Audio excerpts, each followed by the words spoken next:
დინამშვიდობისა ზემ ფანჯარას სხივის თხორცნადი რა არის მშვენი ერი, ცუდად არის ჩვენი ერი, ავად არის. და გუშინ და რაც დავაანონსე, იმაზე გავაგრძელებ საუბარს. და დავიწყებ რითი 1872 წელს კონსტანტინოპოლის ადგილობრივი კრებაზე, სადაც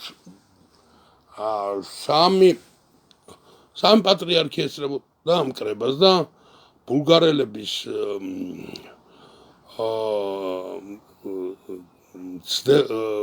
ქრისტიანობის და მართლმადიდებლობის ეთნოგენურობის მცდელობის გამო მიიღეს ასეთი განჩინება, რომ ფილეტიზმი არის განწყალება სარწმუნოებისა და ამ სამ პატრიარქს მთელმა აღმოსავლეთის პატრიარქებმა დაუჭირეს მხარი. ანუ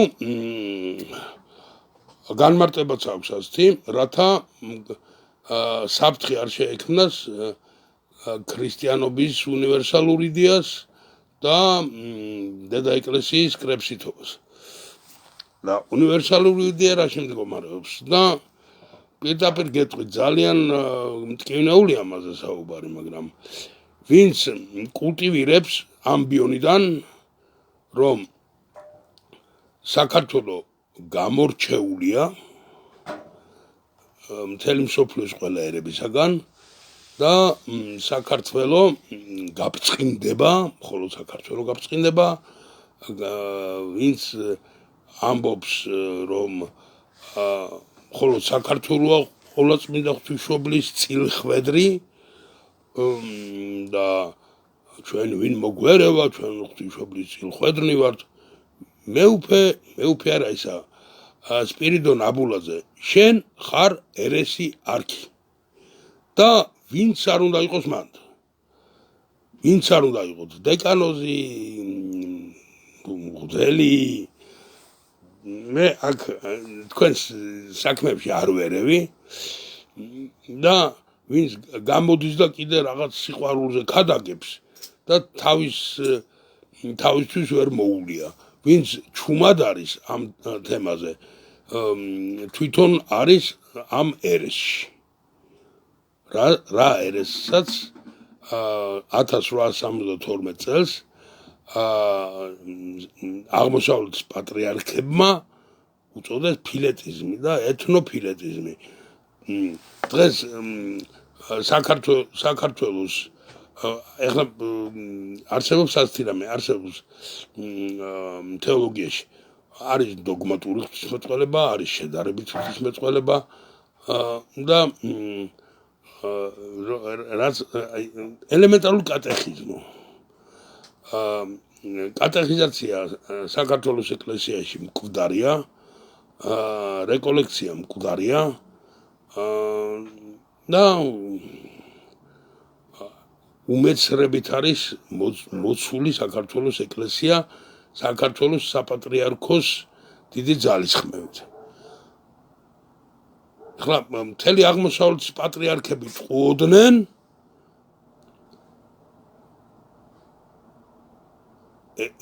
ეთნოგენური ეკლესიების წინაშე და ჩემ პატივისცემა მის ასაკს და ჩვენი პატრიარქი არის მართალი, როცა ამბიონიდან გაიძახის საქართველოს გაბწყინდება, ყოვლადწმინდა ღვთისმშობლის წილხვედრნი ვართ.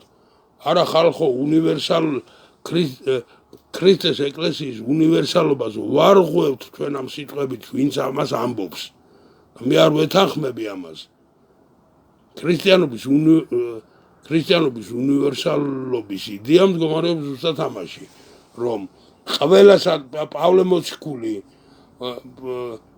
ქრისტე გვაერთიანებს, ყველას შავკანიანს, ყვითელკანიანს, წითელკანიანს და ყველასათვის ყველა ერთნაირად უყვარს ყოვლადწმინდა ღვთისმშობელს, მთელი სამყაროა მისი წილხვედრი და რომ არ გქონდეს სარწმუნოების განწვალებასთან საქმე და დედა ეკლესიის კრებშითობა სტრუქტურულად არ დავარღვიოთ, უნდა გამოვიდეს ის ეპისკოპოსი, ის მღვდელი, ვინც კულტივირებს ამ ეთნოფილეტიზმის ერეს ამბიონიდან, გამოვიდეს დაგმოს იგივე ამბიონიდან ეს და ყველაფერი ნორმალურად იქნება რა. ყველა უყვარს ქრისტეს, ყველასთვის მოევლინა, ყველასთვის ეცვა ჯვარს, მთელი დედამიწისთვის ეცვა ჯვარს ქრისტე და ყველა ერთნაირად საყვარელია ყოვლადწმინდა ღვთისმშობლისათვის. და საიდან მოათრეს ეს ერესი ვერ გავიგე რა. მახსოვს რა საუბრები დედი ჩემისა, მამი ჩემისა, ბებია ჩემისა და ჩემი ყველასი, მე ბავშვობიდან მეუბნებოდნენ რომ ქრისტე მთელი კაცობრიობის მაცხოვარია და მე არ ვიცი საუბრები დედი თქვენისა, მამი თქვენისა და თქვენი ყველასი ბატონო სპირიდონ აბულაძე და შენ თქვენთანანო რა. მაგ ბულგარელებიც მაგას ამბობდნენ, რომ ბულგარეთიო გამორჩეული და რაღაცეები რა. და გინდათ ცხონდეთ? ყველა ცხონებას გისურვებს. გინდათ იყოს ბედნიერი, მე იყავით რა. ამ სისულელებს და არა ქრისტიანობას თავი დაანებეთ რა. და ვინც ამას კულტივირებს და ვინც ამაზე დუმს. ბასილ დიდი 71 კანონი ავიღოთ. ყველა არის ერესი თეოლოგიურ ტერმინოლოგიაში ერესი გამოიყენება განსხვავებულს ნიშნავს ერესი. მაგრამ თეოლოგიაში როგორც მეცნიერებაში სიტყვა ერესი გამოიყენება ეკლესიისაგან განსხვავებული აზრი. დაიგმო ეს უკვე თეოლოგუმენად ვეღარ ჩათვლი ამას. აგერ ჩემი საყვარელი ადამიანი ძალიან მიყვარს ფიზიკოსია და გვიღურებს. რამე ფიზიკოსმა რაღაც სისულე რაღაც თეორია რომ არის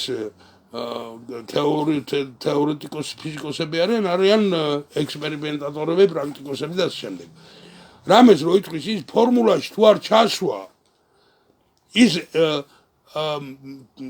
მეცნიერებისაგან განსხვავებულ აზრად ითვლება, ანუ არ ექვემდებარება ფიზიკოსთაგან მიღებას იმ ფორმულებს თუ არ ჩაისვა რაღაცა რა. და ჩვენი მართლმადიდებლების ფორმულა არის